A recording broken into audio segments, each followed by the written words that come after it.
Leviticus chapter 23 lays out the sacred calendar of the Israelites, describing the appointed festivals that are to be proclaimed as holy convocations. These festivals are not only times for communal worship but also serve as memorials of God's faithfulness and deliverance. The chapter starts by reiterating the importance of the Sabbath as a weekly day of complete rest and a holy gathering. It stands as a regular reminder of God's creation and the Israelites' liberation from Egypt, where they experienced relentless toil. Then the text moves to the annual feast, beginning with the Passover and the Festival of Unleavened Bread. The Passover commemorates the night the Lord spared the Israelites in Egypt, and the Festival of Unleavened Bread, which immediately follows, celebrates their hasty departure. Following these is the Feast of Weeks, or Pentecost, which occurs 50 days after Passover. It is a time to present an offering of new grain to the Lord, marking the end of the wheat harvest. The festival acknowledges God's provision and the bounty of the land He has given them. The Feast of Trumpets is next, signaling the start of the 7th month with a day of sounding the trumpet.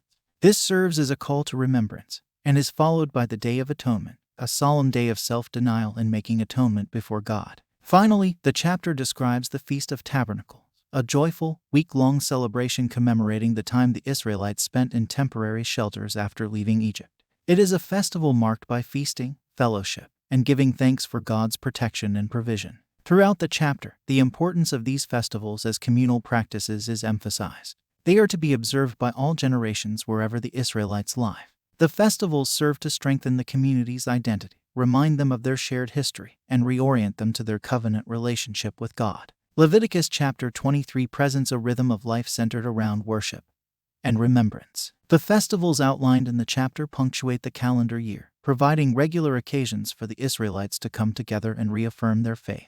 These appointed times are not mere rituals. They are opportunities for reflection, celebration, and renewal of the commitment to God. By marking sacred times, the Israelites express their collective identity as a people chosen by God, called to remember His works and live according to His will.